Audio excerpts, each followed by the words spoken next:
mulima. Watu wangu ni wengi. Huyu nitamfanya president saa 4.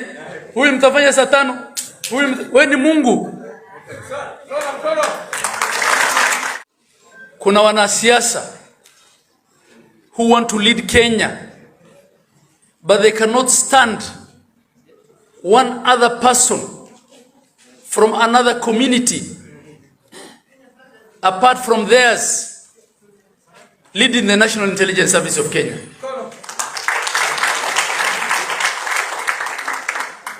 They believe it's their preserve.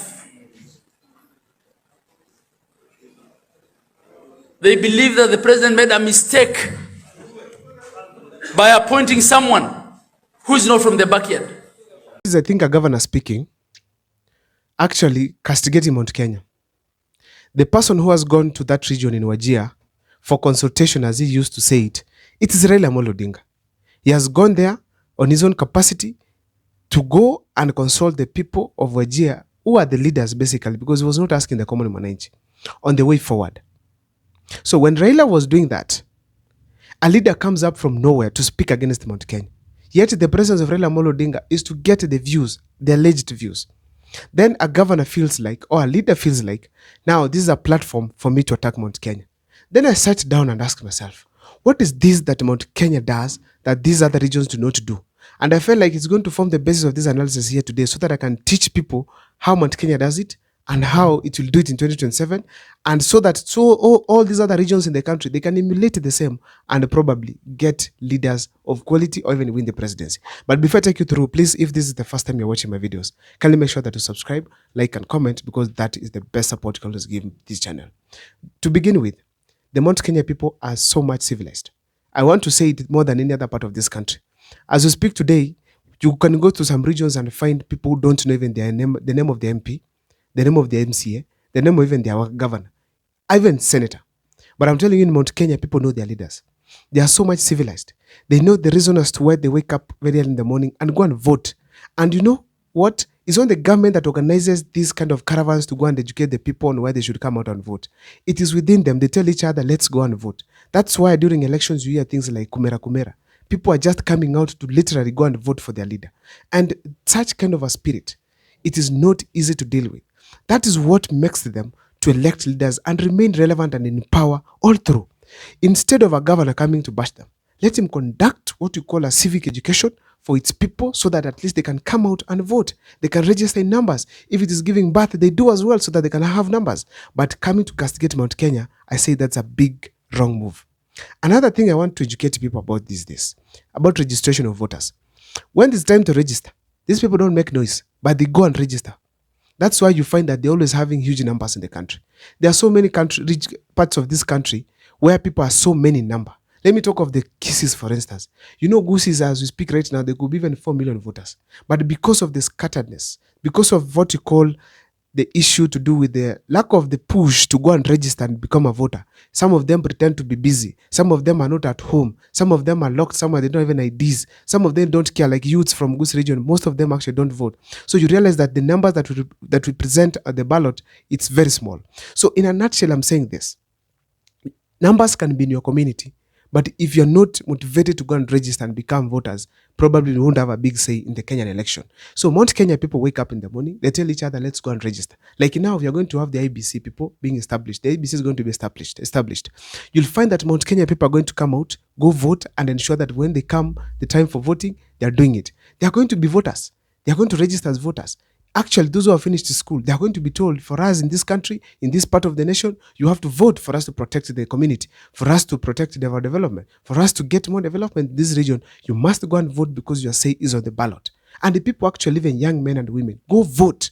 If there's a huge turnout that we are going to see, it's from Mount Kenya region. It's from Mount Kenya region. So therefore, you cannot match the Mount Kenya registration pace. So therefore, the governor, please go and tell your people to register. We have other regions like Western Kenya. You can see the type of voting that comes out of that place. So one thing, because there's no inner motivation to go and register as voters. Another thing I want to talk about is also voting. We have seen long queues in Mount Kenya, people eating on the queue, and the people go vote. They don't care whether they're hungry. They don't care whether it's raining. They don't care whether it's very sunny, but they wake up they go line on the queue and vote. Some other parts of this region, they just go to the queue, realize the line is long, they leave.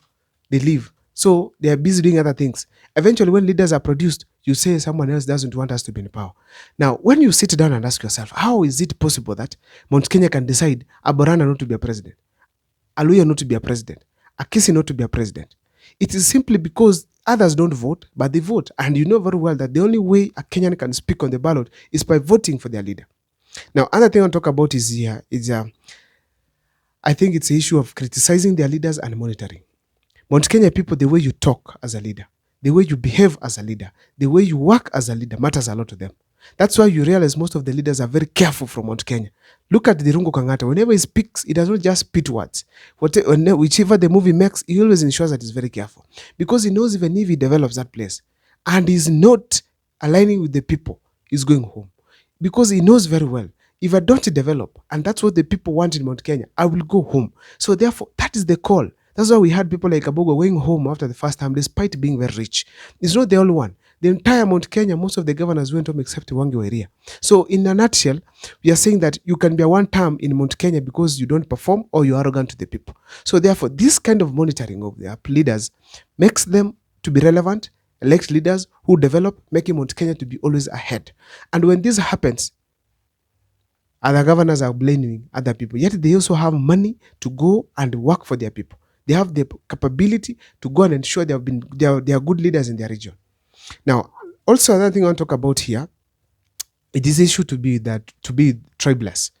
Mount Kenya, despite that they have produced the first president, the third president, and also the fourth president, unlikely in the future they are producing another president. Mount Kenya, they have been what we call tribeless to an extent, especially when it comes to the presidency. Why am I saying this?